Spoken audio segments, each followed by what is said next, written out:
முரசு. வண்ணங்கள் வேற்றுமை பட்டால் அதில் மானுடர் வேற்றுமை இல்லை. எண்ணங்கள் செய்கைகள் எல்லாம் இங்கு யாவர்க்கும் ஒன்றினில் காணீர். மகாகவி பாரதியார். ஹலோ எவ்ரிவான், இன்னைக்கு நம்ம ஒரு சூப்பரான சிம்பிளான சவுத் இண்டியன் லஞ்ச் மெனு தான் பார்க்க போகிறோம். இத்தனை வெரைட்டிஸ் ஆஃப் ரெசிபீஸை எவ்வளோ சிம்பிளாக குயிக்காக பண்ணலாங்கிறத பற்றி தான் இந்த வீடியோவில் நீங்கள் பார்க்க போகிறீங்க. வெஜிடேரியன் லஞ்சில் நம்ம வெஜிடபிள்ஸ் எல்லாத்தையும் கட் பண்ணி ப்ரிப்பேர் பண்ணி வச்சுட்டாலே பாதி ஒர்க் முடிஞ்சிடும். நானும் இங்கே அதை தான் பண்ணியிருக்கேன். ஸோ ஃபஸ்ட்டே நம்ம கட் பண்ண வேண்டியது, ஊற வைக்க வேண்டியது எல்லாத்தையுமே ஃபஸ்ட்டே நம்ம செஞ்சிடலாம். கேரட் பீன்ஸ் பொரியலுக்கு கேரட் பீன்ஸும் கட் பண்ணியாச்சு, சின்ன சின்னதாக சாப் பண்ணி வச்சாச்சு. அடுத்ததாக மாங்காய் பச்சடிக்கு மாங்காவையும் இதே மாதிரி ஸ்கின் எல்லாம் பீல் பண்ணிவிட்டு ஜஸ்ட்டு அதையும் கட் பண்ணி வச்சாச்சு. அடுத்ததாக பீர்க்கங்காய் சாம்பாருக்கு பீர்க்கங்காயோட ஸ்கின்னையும் பீல் பண்ணிவிட்டு அதையும் க்யூப் சைஸாக கட் பண்ணி வச்சாச்சு. அடுத்ததாக உருளைக்கிழங்கு வறுவலுக்கு ஒரு வெங்காயமும் ஒரு தக்காளியும் அதோட உருளைக்கிழங்கையும் எடுத்து ரெடியாக வச்சாச்சு. இப்போ கட் பண்ண வேண்டிய எல்லாத்தையுமே கட் பண்ணி ரெடியாக வச்சாச்சு. ஸோ அடுத்ததாக இப்போ ரசமுக்கு புளி ஊற வைக்கணும், அதே மாதிரி சாம்பாருக்கு தேவையான புளியும் ஊற வைக்கணும். அதோட பொரியலுக்கு தேவையான வெங்காயமும் சாப் பண்ணிவிட்டு மோர் தாளிக்க போகிறோம். அதுக்கு மோரையும் கடைஞ்சி ரெடியாக எடுத்து வச்சாச்சு. ஸோ இங்கே இப்போ பார்த்தீங்கன்னாக்க கொஞ்சம் மோர் தாளிக்கிறதுக்கு தேவையான இஞ்சியும் பச்சை மிளகாய், அதே மாதிரி பீன்ஸ் பொரியலுக்கு தேவையான சின்ன வெங்காயமும் அதோட பச்சை மிளகாவையும் கட் பண்ணி வச்சாச்சு. ஸோ என்னைக்காவும் நம்ம கருவேப்பிலை கொத்தமல்லி கண்டிப்பாக எல்லா ரெசிபிக்கும் தேவைப்படும், அதையும் கட் பண்ணி வாஷ் பண்ணி வச்சாச்சு. அதே மாதிரி இது ரசம்கான புளியும் ஊற வச்சாச்சு, இது சாம்பாருக்கான புளியும் ஊற வச்சாச்சு. ஸோ மாங்காய் பச்சடி செய்கிறதுக்கு தேவையான வெல்லமையும் கிரேட் பண்ணி அதையும் ஒரு பவுலில் போட்டு ரெடியாக வச்சாச்சு. ஸோ இது எல்லாமே ரெடி ஆயிடுச்சு. இப்போ அடுத்ததாக நம்ம சமைக்க ஸ்டார்ட் பண்ண வேண்டியதான்.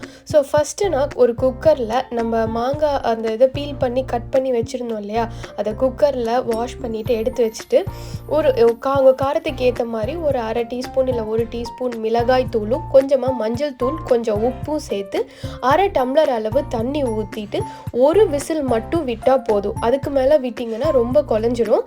ஸோ ஒரு விசில் மட்டும் விட்டால் போதும். ஸோ மாங்காவோட புளிப்புக்கு தகுந்த மாதிரி நீங்கள் வெல்லம் சேர்த்துக்கணும். இப்போ இங்கே அப்படியே ஒரு சைடு மாங்காய் பச்சடிக்கான மாங்காய் குக் ஆகிட்டு இருக்கட்டும். அடுத்ததாக இந்த சைடில் நம்ம கேரட் பீன்ஸ் பொரியல் செய்கிறதுக்கு ஒரு பேனில் ஒரு ஸ்பூன் கோகோனட் ஆயில் நான் ஊற்றிருக்கேன். நீங்கள் எந்த குக்கிங் ஆயில் வேணும்னாலும் எடுத்துக்கலாம். ஸோ எண்ணெய் நல்லா ஹீட் ஆனதுக்கப்புறமா கடுகு, உளுந்தம் பருப்பு, அதோட பச்சை மிளகாயும் சேர்த்துட்டு நம்ம சாப் பண்ணி வச்ச சின்ன வெங்காயமும் அதில் போட்டு ஒரு 2 நிமிஷம் மட்டும் வதக்கினா போதும். அது வதங்கினதுக்கு அப்புறமா நம்ம கட் பண்ணி வச்சுருந்த கேரட்டையும் பீன்ஸையும் அதில் போட்டுட்டு கொஞ்சமாக உப்பு சேர்த்து கொஞ்சம் அதோட ராஸ்மெல் போகிற வரைக்கும் நல்லா வதக்கிக்கோங்க. அதோட ராஸ்மெல் கொஞ்சமாவது போகணும். அடுத்ததாக ஒரு 1/2 டம்ளர் அளவு தண்ணி ஊற்றி அதை க்ளோஸ் பண்ணி ஒரு மீடியம் ஃப்ளேம்லேயே அதை அப்படியே குக் ஆகிட்டே இருக்கட்டும். அப்பப்போ அதை ஓப்பன் பண்ணி ஜஸ்ட் ஒரு 2 மினிட்ஸ் சாட்டே பண்ணி விட்டுட்டு திருப்பியும் க்ளோஸ் பண்ணி அந்த கேரட்டும் பீன்ஸும் நல்லா கொஞ்சம் குக் ஆகிற வரைக்கும் அதை க்ளோஸ் பண்ணி குக் பண்ணிக்கணும். ஸோ இப்போ இந்த சைடில் பார்த்தா மாங்காவும் நல்லாவே குக் ஆயிருச்சு. குக்கர் ஒரு விசில் முடிஞ்சிருச்சு. ஓப்பன் பண்ணி பார்த்தோன்னா மாங்காய் இந்த அளவுக்கு நல்லா குலைவாக இருக்கணும். ஸோ மாங்காய் நல்லா குலைவாக இருந்தால் தான் நம்ம வெல்லமே சேர்க்க முடியும். மாங்காய் குக் ஆகாமல் வெல்லம் சேர்க்கக்கூடாது. ஸோ இப்போ அதையும் நம்ம தாளிச்சிடலாம். ஒரு பேனில் கொஞ்சம் ஒரு குக்கிங் ஆயில் 1 டேபிள் ஸ்பூன் ஊற்றிட்டு கடுகும் உளுந்தம் பருப்பும் சேர்த்துக்கிட்டு அது தாளித்ததுக்கு அப்புறமா நம்ம இப்போ குக் பண்ணின மாங்காவையும் அதோட சேர்த்துக்கிட்டு ஒரு 1/2 டம்ளர் அளவு தண்ணி ஊற்றிக்கோங்க. அதாவது மாங்காய் திக்காக கெட்டியாக இருந்தால் தண்ணி சேர்த்துக்கலாம். அது ஆல்ரெடியே வாட்டரியாக இருந்ததுன்னா தேவைப்படாது. வெல்லம் சேர்த்ததுக்கு அப்புறமா அது இன்னும் கொஞ்சம் வாட்டரியாக தான் ஆகும். ஸோ மாங்காவும் நல்லா குக் ஆயிருச்சு. இப்போ நம்ம எடுத்து வச்சுருந்தோம் இல்லையா, அந்த வெல்லமையும் அது கூட சேர்த்துக்கலாம். ஸோ இதையும் சேர்த்துட்டு அது ஜஸ்ட் ஒரு தடவை நல்லா மிக்ஸ் பண்ணிவிட்டு அதையும் க்ளோஸ் பண்ணி லோ ஃப்ளேமில் தான் குக் பண்ணணும். ஏன்னா வெல்லம் சேர்த்தோன்னா சீக்கிரமாக அடிப்பிடிக்கிறதுக்கான சான்சஸ் இருக்குது. ஸோ அதனால் அதை லோ ஃப்ளேமில் அது பாட்டுக்கு அது குக் ஆகிட்டே இருக்கட்டும். கேரட் பீன்ஸ் பொரியல் ஒரு சைடில் குக் ஆகிட்டே இருக்குது. அதே மாதிரி மாங்காய் பச்சடியும் ஒரு சைடில் அது அப்படியே குக் ஆகிட்டே இருக்குது. ஸோ இந்த இன்பிட்வீன் கேப்பில் நம்ம அடுத்ததாக உருளைக்கிழங்கு வேக வச்சுக்கலாம். ஸோ அதே மாதிரி உருளைக்கிழங்கை கட் பண்ணிவிட்டு கொஞ்சமாக உப்பு சேர்த்துட்டு அதை ஓரளவுக்கு ரொம்ப குலைவாக இல்லாமல் ஓரளவுக்கு ஒரு 4-5 விசில் மட்டும் விட்டுக்கிட்டால் போதும். இப்போ கேரட்டும் பீன்ஸும் நல்லா குக் ஆயிருச்சு. ஸோ ஃபைனலாக கொஞ்சமாக கருவேப்பிலை அதில் அப்படியே ஸ்ப்ரிங்கிள் பண்ணிவிட்டு 1 டேபிள் ஸ்பூன் இல்லைனா 2 டேபிள் ஸ்பூன் அளவு துருவின தேங்காவும் அதோடு சேர்த்துட்டு அடுப்பை ஆஃப் பண்ணிவிட்டு அதை ஜஸ்ட்டு ஒரு குயிக் மிக்ஸ் கொடுத்துடலாம். அதே மாதிரி மாங்காய் பச்சடியும் சூப்பராக நல்லாவே யம்மியாக குக் ஆகிடுச்சு. ஸோ இந்த அளவுக்கு தான் வாட்டரியாக இருக்கும். அது கொஞ்சம் ஆறினதுக்கு அப்புறமா அது கொஞ்சம் திக்காயிடும். இப்போ உருளைக்கிழங்கும் நல்லாவே குக் ஆகிடுச்சு. ஸோ இப்போ இந்த உருளைக்கிழங்கு ஸ்கின்னை நம்ம பீல் பண்ணிவிட்டு ஜஸ்ட்டு அதை ஒரு 3-2 பீசஸாக அதை கட் பண்ணி வச்சுக்கலாம். இதை கட் பண்ணினதுக்கு அப்புறமா அதில் 1 டேபிள் ஸ்பூன் அளவு மிளகாய் தூள், அதே மாதிரி மஞ்சள் தூள், கொஞ்சமாக சோம்புத்தூள், கொஞ்சமாக சீரகத்தூள், கொஞ்சம் உப்பு, கொஞ்சம் பெருங்காயம் இது எல்லாத்தையும் சேர்த்துட்டு கொஞ்சம் நல்லா ஒரு மிக்ஸ் பண்ணி அதையும் ஒரு 10 மினிட்ஸ் மட்டும் வச்சுக்கிட்டா போதும்.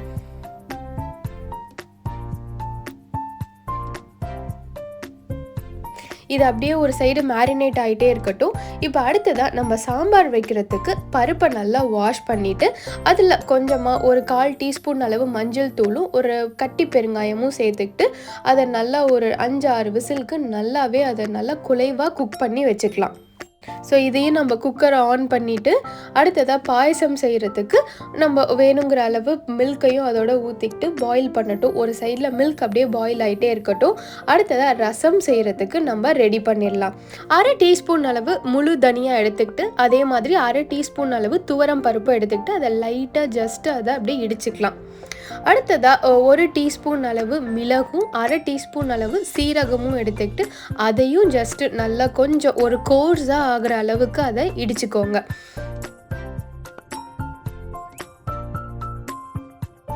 அடுத்ததாக ஒரு 2 பூண்டு பல் எடுத்துக்கிட்டு கொஞ்சமாக கொத்தமல்லியும் சேர்த்துக்கலாம். ஸோ ரசமுக்கு கொத்தமல்லியோடைய அந்த தண்டோடு சேர்த்து நம்ம இடித்தோன்னா நல்லா வாசமாக இருக்கும். ஸோ அதையும் சேர்த்துக்கிட்டு நல்லா இந்த மாதிரி இடித்து வச்சுக்கலாம்.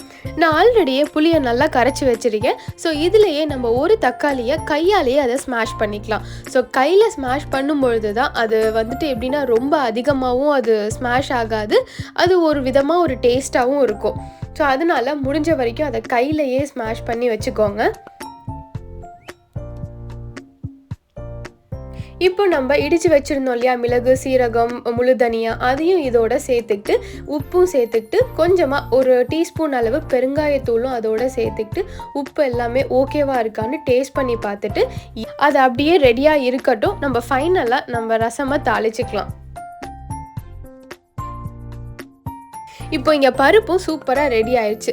ஸோ பருப்பு நல்லா வந்துட்டு குலைவாக நல்லா குக் ஆனதுக்கு அப்புறமா நம்ம வந்துட்டு பீர்க்கங்காய் கட் பண்ணி வச்சுருந்தோம் இல்லையா அதையும் இதோட சேர்த்துக்கிட்டு 1 டேபிள் ஸ்பூன் அளவு மிளகாய் தூளும் 1/2 டேபிள் ஸ்பூன் அளவு மல்லித்தூளும் இதோட சேர்த்துக்கிட்டு நம்ம இதையும் இன்னும் ஒரே ஒரு விசில் மட்டும் விட்டால் போதும். பீர்க்கங்காய் நிறையா தண்ணி விடும். ஸோ அதனால ரொம்ப தண்ணி சேர்க்க வேணாம். 1/2 டம்ளர்லேருந்து 1 டம்ளர் மட்டும் தண்ணி சேர்த்தா போதும். இப்போ சாம்பார் உங்களுக்கு நல்லா தண்ணியாக வேணும்னா நீங்கள் கொஞ்சம் கூட தண்ணி சேர்த்துக்கலாம். பட் பீர்க்கங்காய் நிறைய தண்ணி விடும். இந்த சாம்பார் ரெசிபி ஆல்ரெடியே நம்ம சேனலில் நான் போஸ்ட் பண்ணியிருக்கேன். மாங்காய் முருங்கைக்காய் சாம்பார்னு இருக்கும். ஸோ இங்கே மாங்காய் முருங்கைக்காய்க்கு பதிலாக நான் பீர்க்கங்காவை தான் சேர்த்து செஞ்சுருக்கேன். இந்த சாம்பாரோட லிங்க்கையும் டிஸ்கிரிப்ஷன்லேயும் கொடுக்குறேன். அதே மாதிரி இந்த வீடியோவோட எண்டில் வர எண்ட் ஸ்க்ரீன்லையும் கொடுக்குறேன். கண்டிப்பாக அந்த வீடியோவையும் செக் பண்ணி பாருங்கள். இந்த சாம்பார் ரொம்பவே ஈஸியாக ரொம்ப சிம்பிளாக கொஞ்சம் குயிக்காகவே செஞ்சுற மாதிரி தான் இருக்கும். ஸோ இதில் பீர்க்கங்காய்க்கு பதிலாக நீங்கள் முள்ளங்கி சேர்க்கலாம். ஸோ கத்திரிக்காய், முருங்கைக்காய் அந்த மாதிரி எந்த காய் கூட வேணும்னாலும் இந்த சாம்பாரை ரொம்ப ஈஸியாகவே செஞ்சிடலாம். அதே மாதிரி பாயசமுடைய ரெசிபியும் டீட்டெயில்டாக நம்ம ஆல்ரெடி நம்ம சேனலில் போஸ்ட் பண்ணியிருக்கேன். அதையும் போய் செக் பண்ணி பாருங்கள். அதோட லிங்க்கையும் நான் டிஸ்கிரிப்ஷனில் கொடுக்குறேன். ஸோ இப்போ சாம்பாரை தாளிச்சிட்டு ஃபுல்லாக சாம்பாரும் ரெடி ஆயிடுச்சு. இப்போ அடுத்ததாக உருளைக்கிழங்கு வறுக்க போகிறோம். ஸோ அதுக்கு ஒரு பேனில் கடலை எண்ணெய் சேர்த்துக்கிட்டேன். ஸோ ஆயில் ஹீட் ஆனதுக்கப்புறமா கடுகு, உளுந்தம் பருப்பும் நம்ம ஒரு வெங்காயம் நம்ம ஸ்கின்னெல்லாம் பீல் பண்ணி வச்சுருந்தோம் இல்லையா அதை தான் இந்த மாதிரி க்யூப் சைஸில் அந்த ஆனியனை கட் பண்ணிவிட்டு அதை ஜஸ்ட்டு ஒரு 4 to 5 மினிட்ஸ் அதை சாட்டே பண்ணணும். சாட்டே பண்ணதுக்கப்புறமா ஒரு தக்காளி அதையும் இந்த க்யூப் சைஸில் கட் பண்ணிவிட்டு அதையும் இதோட சாட்டே பண்ண வேண்டியதான். ஸோ ஆனியனும் டொமேட்டோவும் ஜஸ்ட் கொஞ்சம் நல்லா குக் ஆனதுக்கப்புறமா நம்ம ஆல்ரெடி நம்ம மேரினேட் பண்ணி வச்சுருந்தோம் இல்லையா உருளைக்கிழங்கு அதையும் இதோட சேர்த்துட்டு இதை வந்துட்டு க்ளோஸ் பண்ணி அப்பப்போ அப்பப்போ அதை அப்பப்போ அதை மிக்ஸ் பண்ணி விட்டு அதை குக் பண்ண வேண்டியதான்.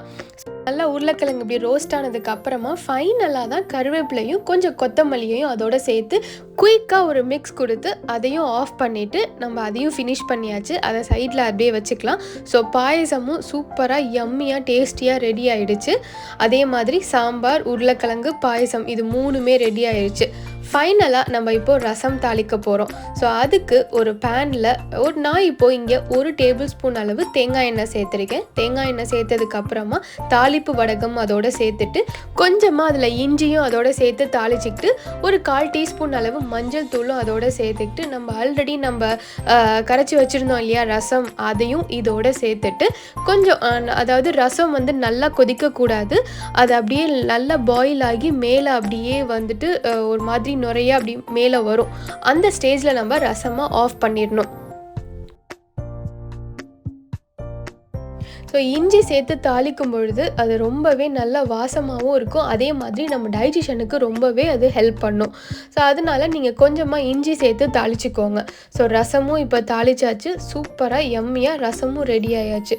ஸோ இதையும் சைடில் எடுத்து வச்சுக்கலாம். அடுத்ததாக மோர் தாளிக்க போகிறோம். ஸோ அதுக்கு இதே மாதிரி ஒரு பேனில் நான் இங்கே சன்ஃப்ளவர் ஆயில் சேர்த்துருக்கேன். ஸோ அடுத்ததாக ஆயில் ஹீட் ஆனதுக்கப்புறமா கடுகு, உளுந்தம்பருப்பு, அதே மாதிரி பச்சை மிளகாய், கருவேப்பிலை, கொத்தமல்லி, இஞ்சி, பெருங்காயம் இது எல்லாத்தையும் சேர்த்து தாளித்து நம்ம மோரில் சேர்க்க வேண்டியதான். இப்போது இந்த குக்கிங்லலாம் நீங்கள் பார்த்தீங்கன்னா நான் ஒரே ஆயிலை எல்லாத்துக்கும் சேர்த்துருக்க மாட்டேன். ஸோ ஒவ்வொரு டிஷ்ஷுக்கும் அதாவது தேங்காய் எண்ணெய், கடலை எண்ணெய், அதே மாதிரி சன்ஃப்ளவர் ஆயில், இந்த மாதிரி நிறைய ஆயிலை தான் நான் மிக்ஸ் பண்ணி ஒவ்வொரு டிஷ்க்கும் ஒவ்வொரு ஆயில் தான் சேர்த்துப்போம். ஸோ அந்த மாதிரி சேர்த்துக்கும் போது நல்லது தான். ஒரே ஆயிலே எல்லாத்துக்கும் சேர்க்கறது போது வர டேஸ்ட்டை விட இந்த மாதிரி கொஞ்சம் கொஞ்சம் ஒவ்வொரு ரெசிபிக்கும் ஒவ்வொரு மாதிரியான ஆயில் சேர்க்குறப்ப கொஞ்சம் டேஸ்ட்டும் டிஃப்ரெண்ட்டாக இருக்கும். அது உடம்புக்கும் நல்லதும் கூட. ஸோ இப்போ இங்கே ஃபைனலாக நான் ரைஸ் வடித்து தான் சாப்பிடுவோம். ஸோ அதனால் ரைஸும் வடிக்கிறதுக்கு ரெடி பண்ணி அதுவும் ஒரு சைடு குக் ஆகிட்டு இருக்கும்போது நான் அப்படியே சைடில் அப்பளமும் பொரிக்க போகிறேன். ஸோ அப்பளம் பொரிச்சதுக்கப்புறமா சர்வ் பண்ண வேண்டியதான். ஸோ நம்மளோட லஞ்ச் சூப்பர் டூப்பராக ரெடி ஆயிடுச்சு. இனிமேல் சர்வ் பண்ண வேண்டியதான். ஸோ இங்கே நம்ம இத்தனை வெரைட்டிஸ் நம்ம இவ்வளோ செய்யும் பொழுது கண்டிப்பாக டைம் நமக்கு நிறையா எடுக்கும். எனக்கு இது மேக்ஸிமம் ஒரு 1.5 hours கிட்ட தான் எடுத்தது. பிகாஸ் நான் ஆல்ரெடியே எல்லாத்தையுமே கட் பண்ணி ரெடியாக எடுத்து வச்சதுனால கொஞ்சம் குயிக்காகவே குக் பண்ண முடிஞ்சுது.